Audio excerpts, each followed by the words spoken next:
Welcome to this exclusive CXNet interview series. Today, we are speaking with someone who lives at the intersection of customer experience, sales, and digital financial services. Joining us is Farooq Patel, Business Head, CX, Sales, BNPL Support and Cards at Fibe, a company that's transforming the lending and digital payments experience for today's demanding customers. Farooq brings a rare 360 view of how modern financial brands can redesign seamless, intuitive, and future ready customer experiences. A very warm welcome to you, Farooq. Thank you for joining us today. So thank you for a brief introduction, Nidhi, and thank you for this part as well. Yes, Nidhi. So I've been in this industry for more than 2 decades now, completing in the CX world. My obsession started from day one to ensure that, how do I make customers' life easy and how to deliver a Okay. seamless journey. And that's how my part has been. And I think my next 2 decades will also be in the CX roadmap, building CX roadmap. Good to know that. So let's start. And my first question to you would be that with digital native consumers becoming more demanding today, how can financial services providers ensure a seamless customer journey across lending, payments, and support channels, according to you? So, and when we speak about digital now, all of us are on mobile, right? Starting from the day we start a day towards the end of the day. So, I think centralized approach is the must approach across the platforms that we use, because today in the mobile world or a web world, a unified platform or and deep data integration really works. What I mean by that is an omni-channel experience, which means if the customer is landing on your phone or on your app, how do you do the intelligent routing so that the customer can actually pick up from where they left in terms of regardless of the channel? So let's say if he is in the financial services and he's in the loan application, right? And Right. um, and he needs further assistance to complete his loan application. If he's finding your journey difficult, we need to have a completely integrated, embedded, intelligent routing to handle this customer seamlessly. So that's what everywhere all the organizations are trying to, ensure that this kind of journey is there, and everywhere there's a context of GenAI across touch points. Yeah, rightly said. So, if I can say that great journeys need great benchmarks, and Yes, in your role, you are balancing both yes, experience and performance.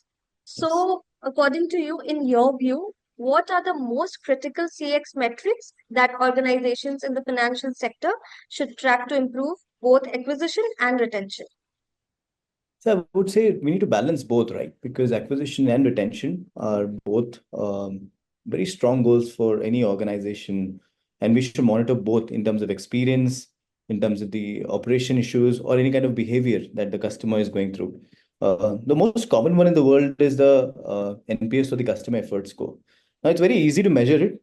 Everybody has built web forms to kind of grab that touch points and monitor the word of mouth of the customer and then find out some root problems. But I think two metrics will always stay regardless of the industry. One is the effort score, the NPS, and the most important, which everybody is trying to get success around, is the churn rate and the retention rate. Especially critical for fintech models, especially critical for all kind of app or mobile industry, where they need to understand if the customer is repeating. So we also monitor repeat rates very strongly. We try to capture the feedback during the onboarding till the time the customer exits, and we work on those feedback to avoid any friction. Okay. So customers don't care about internal departments, but often their experience suffers because of them.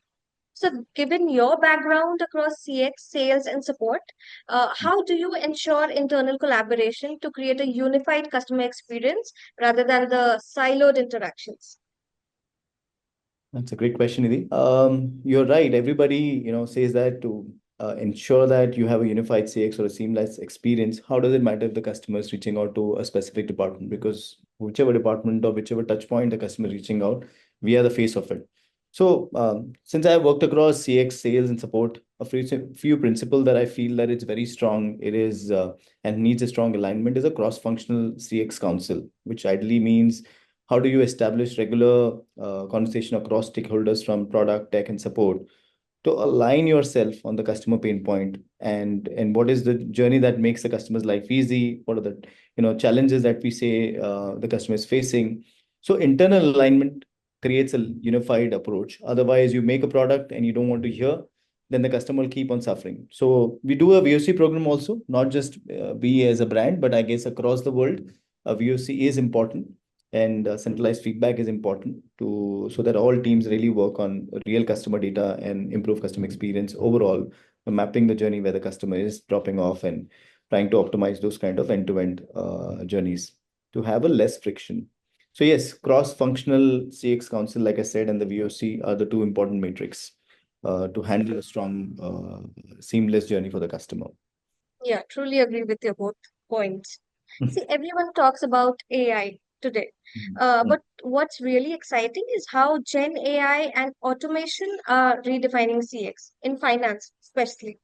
So, with Gen AI and automation transforming customer interactions, how can businesses ensure these innovations enhance CX rather than create friction or confusion? Really, I feel it's a buzzword, right? When it started, GenAI started long back, and everybody said that, if people start getting FOMO of that, we are not doing it, and let's do this GenAI and automation without creating friction, we end up doing something which is not relevant to the customer. So I feel GenAI and automation should be augmentative, not obstructive. So let's say, for example, if you feel that you don't need a human touch point to kind of go through that repetitive queries and want to design that for clear handoff. So we have also thought of we have already implemented actually in three different such scenarios and large use cases where we don't place a human there. So Okay. contextually, it's right to do it when it is a repetitive query. How transparent it is now. Let's say if a customer who's not so tech savvy and he's talking to a bot, because as an organization you don't want him to talk to a human or have a personal touch. I think there you shouldn't implement GenAI even if it's useful.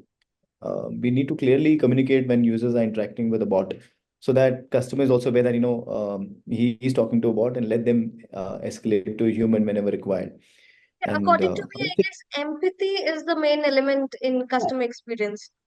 so tailored to your, goals of your organization, I think you should be hyper personalized for customers. You need to understand your customer. You know your customer, and then ethically do it versus just doing it for the sake of optimization and automation. Yes, We all are yes. aware in this 2025 era that everybody is using, GPTs, LLMs, and trying to ensure that reduce that friction. But somewhere we need to understand if customer really wants. In financial world, it is very much important to balance it with more human and less of Gen AI.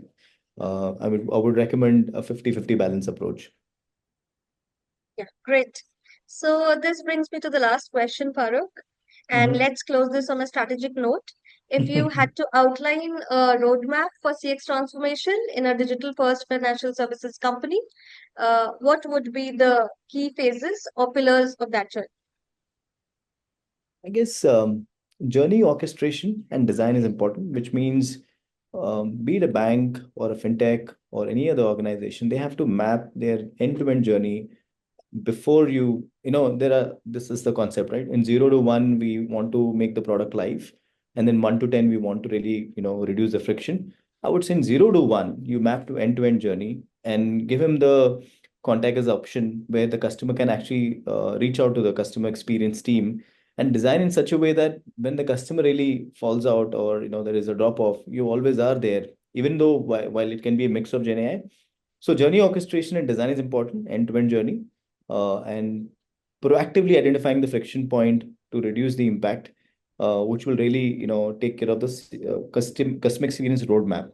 So let's say, for example, and governance is also required. We need to also make sure that we need to build a customer first culture through training and incentives that we normally do across the organization. Yes. So while there is end-to-end journey mapping, there has to be a strong CX governance and culture across handling a great customer experience. So that would be the a right strategy to run any product that is working in the industry. Yeah, great. So thank you, Farooq. Your incredible insights from CX metrics and collaboration to gender AI and transformation has been truly incredible. And this has been a truly value-packed conversation. We look forward to seeing Vibe continues to redefine digital finance and customer-centric innovation at its core. Thank you so much. Thank you, Nidhi. Really a pleasure talking to you. Thanks a lot.